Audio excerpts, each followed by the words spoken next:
मौसम बदलने वाली जो एलर्जी होती है, मौसम बदलने से जो होती है स्किन में, और ये एक्जिमा, ये इसमें क्या अंतर है?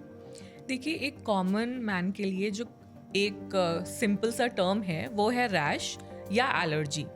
अब एक कॉमन मैन के लिए स्किन पे किसी भी तरीके के लाल निशान हो जाए या स्किन एबनॉर्मल दिखे तो वो उसको रैश बोलेगा या एलर्जी बोलेगा।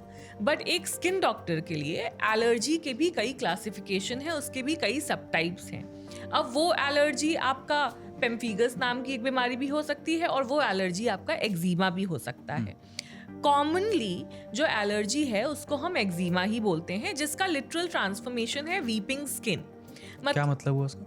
इसका मतलब ये है कि स्किन आपकी इच करेगी, पानी टाइप का ऊज करेगी और उसमें कुछ कुछ तरीके के निशान हो जाएंगे, जिसको हम लोग मेडिकली डर्मेटाइटिस बोलते हैं। तो डर्मेटाइटिस, एक्जिमा और एलर्जी एक ही डिफरेंट सिनोनिम आप कह सकते हैं। एक कॉमन मैन उसको एलर्जी या रैश बोलता है और मेडिकली हम उसे एक्जिमा या फिर डर्मेटाइटिस बोलते हैं। तो ये तीनों सेम ही है?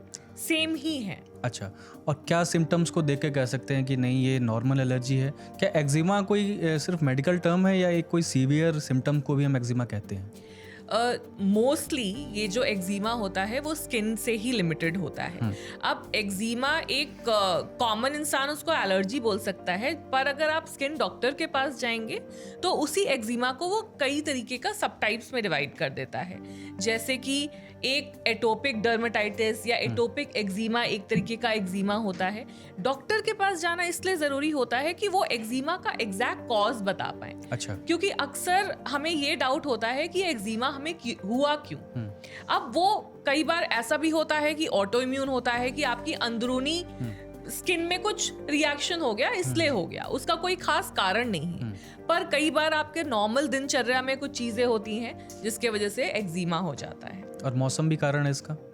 मौसम भी कारण है। एक्जिमा ना एक बहुत ही वाइड ब्रॉड स्पेक्ट्रम है, बहुत ही ब्रॉड स्पेक्ट्रम है। सीजनल में जैसे कि अगर आप बात करें इंसेक्ट बाइट, मॉनसून सीजन में आपको रात को आप सोकर उठे और ओवरनाइट आपको एक निशान आ गया, उसको भी हम लोग पीडियस डर्मेटाइटिस बोलते हैं, जो कि एक तरीके का एक्जिमा ही है। उसी तरह कई बार धूप के एक्सपोजर से भी एक्जिमा हो जाता है, पॉलन, इनके वजह से भी एक्जिमा हो जाता है। तो वो वाले सीजनल एलर्जीज होते हैं, but it is a very broad spectrum और एक डर्मेटोलॉजिस्ट ही यूजुअली रूल आउट कर पाता है कि what exact cause of eczema is.